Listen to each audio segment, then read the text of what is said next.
The conditions of the shelter are they seemed mind-blowing when you read about them, because this is something that is happening in the United States. Family fell on hard times and went from middle class to homeless simply overnight. In New York City shelters has seen record highs, and those shelter stays are not getting any shorter. Today to reduce shelter violence, CBS 2's Janelle. It's bad, and I don't want to give up on my family. But perhaps what's most unfortunate is that a large number of those falling under the poverty line are now children.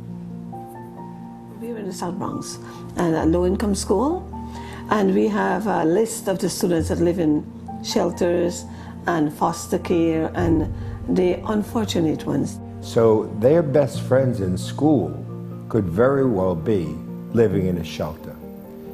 As we know, there's approximately 20% of the public school population, children living in shelter-like situations. It's been given to them by the government. So they have to stay there, and if they stay there for 2 months and they say they have to move again, they let them move, regardless of where the school is. So sometimes the kids keep moving from school to school, or sometimes they travel a distance to the same school. The safety of the whole situation is questionable. You hear people outside fighting in the hallways. You hear people swearing and carrying on, the drugs, the prostitution that's going on. You know, I mean, it really is very difficult for kids, and kids don't even want to admit it. Why would they? You know, because again, there's a whole lot of stigma. Oh, you don't have a home, you're homeless. And the kids really hate living in a shelter. They don't like it, period. In this shelter, they're just warehousing people. You don't control the neighborhood when you move into a shelter. You don't have a choice. The gangs or drugs does affect kids, it does, because the kids would come to school and said they would hear the gunshots. New York police say one person is dead and 11 others were injured in a shooting in Brooklyn Saturday night. Our New York station WCBS reports opening fire in a busy sidewalk in New York City. This is the surveillance showing a young girl standing just feet away. NYPD releases shocking news crime statistics showing the number of shootings. In surveillance video happened in broad daylight in the Bronx. Police say We're 2 people were hit by slowly going back to the pre-Disney new 42nd Street, where you're having the petty crime, drug dealers, crime that people are fighting, urinating, defecating on the street. People have become comfortable with the litter. People have become comfortable with low-level crime. When we went away from the broken windows police policy and things became relaxed, people start looking the other way about a lot of things. But what's happening, it is making it more dangerous for families, especially with younger children, because, you know, the parents can't let them out alone. I mean, the neighborhood they're living in, they are being exposed, like the violence, gun violence, the drugs, the gangs, everything. They're exposed to all of that. The relaxation of the attitude in general of society, I would say New York, has decreased the quality of life. Children don't get to play in the street. They don't get to learn the rules of a game. They don't learn to interact with each other because it's not safe for them. The socialization and the learning to interact with others is lost.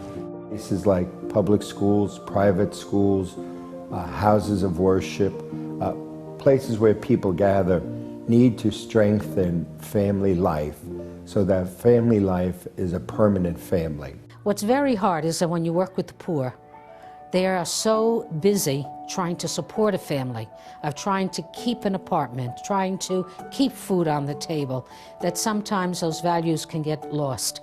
And that's why food, in a sense, is so very important, because it draws people together. Food is vital to the proper development of a child. And what we give them may not be enough to totally solve a problem of hunger. It does help.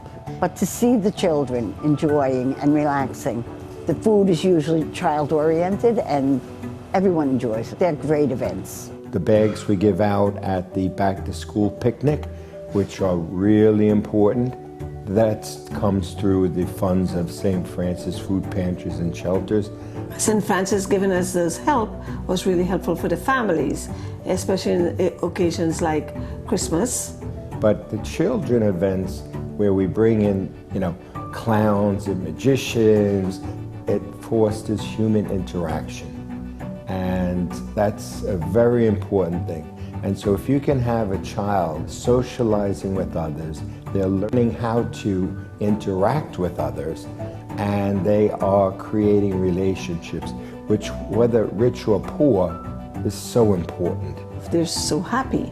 And one of the things they never forget, if you ask them at the end of the year, they would always bring up the Christmas party that they go to at St. Francis, because there they would get bus to take them, they would have someone feed them, they would have time to make little ornaments, and they would get a gift too. So that's something they always remember. And if they come back in January, you said, what did you get for Christmas? The only gift they get is the one from the St. Francis Food Pantry. More important than the gift is the excitement of receiving it. Just to see a smile on the face of a child. No food, the toys, through a food bag, through just coming here and socializing with us.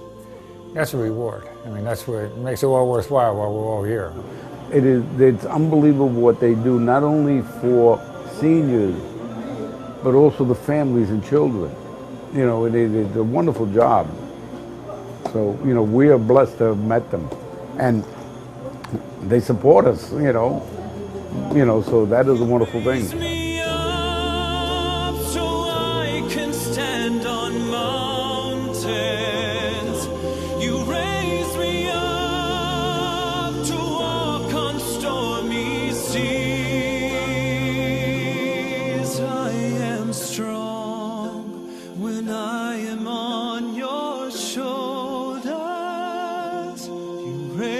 me up to more.